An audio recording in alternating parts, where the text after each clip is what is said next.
چې د ښځې حق یو هم نه ورکوي، نه د خپلې کوروالا حق چا په ځای کړی ده، نه یې خپلې خور ته حق ورکړی ده، نه یې خپلې لور ته حق ورکړی. نو دا هغه د جاهلیت د زمانې آثار دي چې په موږ تاسو کې ښکارېږي. او ما تاسو ته وویل چې د حقوق العبادو مسله دا ډیره ګرانه مسله ده.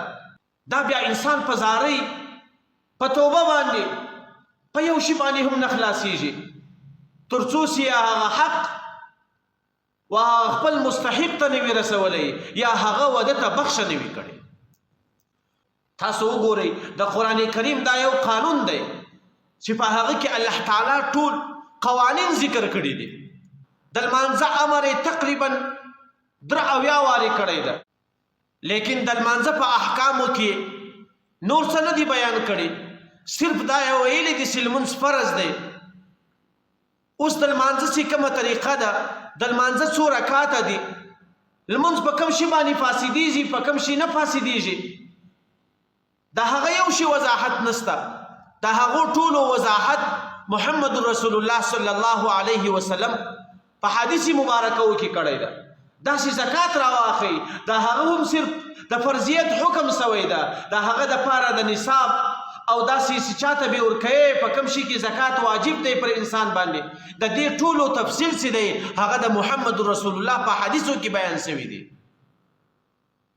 لیکن د نارینه او د زنانه په مابین کې چې کوم مسائل دي هغه الله تعالی په قرآن کریم کې جزئی جزئی مسائل بیان کړي دي. لیکن زموږ استاسو په معاشره کې چې د انسان د زندگی اکثره حصہ لکم چا سره تیریږي چې هغه د کور والا ده. زموږ استاسو تر ټولو بده گزاره هغه له کور والا سره وي. نو موږ تاسو ته پکار ده چې موږ تاسو باید د حقوق العبادو خیال وساتو، او په حقوق العبادو کې چې د انسان د زندگی اکثره حصہ ده هغه له خپلې کوروالا سره تیریږي. نو باید موږ تاسو له خپلو کوروالاو سره له خپلو زنانو سره ښه ګزاره وکړو. لیکن زموږ ستاسو د معاشرې حالات اوس هغه د جاهلیت د زمانې آثار کې پیدا شوي دي. د جهالت په زمانه کې به چې کله محمد رسول الله صلی الله علیه وسلم د دنیا ته تشریف نه و راوړی، په هغه وخت کې د خلکو له زنانو سره داسې ګزاره کوله لکه د کور حیوانان، و زنانې ته دی په حقوقو کې یو حق هم نه ورکړی، له هغه څخه به دی د حیوان کار اخیسته. لیکن چې کله محمد رسول الله صلی الله علیه وسلم دنیا ته تشریف راوړی، الله تعالی د دغې زنانې وژغ ته هم قدر ورکو، د دې آواز یې هم عورت وبلی. د یو بزرګ په باره کې راځي چې د له خپلې کوروالا سره ډېره ښه ګزاره کوله، لیکن هغه کوروالا یې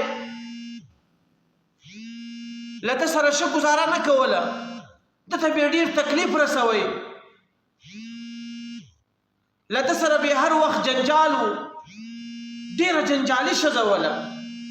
نو یو وخت یې خپل مورید ورته وایي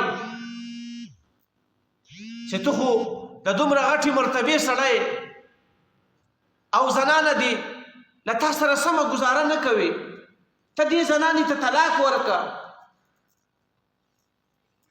د دې په ځای باندې به ته بله نکاح وکړې، ستا نکاح ته خو هر څوک تیار دي، هر سړی تا ته دویم و دریم واده در کولی شي. لیکن دی ورته وایي چې زما ښځه خو جنجالي ده، له ما سره بده ګزاره کوي، لیکن په هغې کې یو ډېر ښه صفت دی چې د هغه ښه صفت په خاطر باندې زه نشم کولی چې دې ته طلاق ورکړم. هغه صفت دا دی چې خدا نه خواسته که چیرې زه 50 کاله بندي سم هم دغه زنانه به زما په سر باندې زما په نامه باندې ناسته. نو د دې دغه یو صفت، دغه یو وفاداریه چې دا ټوله زندګي زما په نامه باندې تېروي، چې په دې کې دغه یو غټ صفت او دغه غټه وفا کې پرته ده، نو زه نسم کولی چې دې ته طلاق ورکم او د دې په ځای بل ځای نکاح وتړم. نو موږ تاسو ته پکار ده چې موږ تاسو باید د خپلو زنانو سره ښه ګزاره وکړو، د هغې و ښه صفت ته باید وګورو، د هغې و بد صفت ته نه وګورو. الله تعالی په قرآن کریم کې فرمایي وعاشروهن بالمعروف، تاسو له خپلو کوروالاو سره ښه ګزاره کوئ، له هغو سره ښه سلوک کوئ.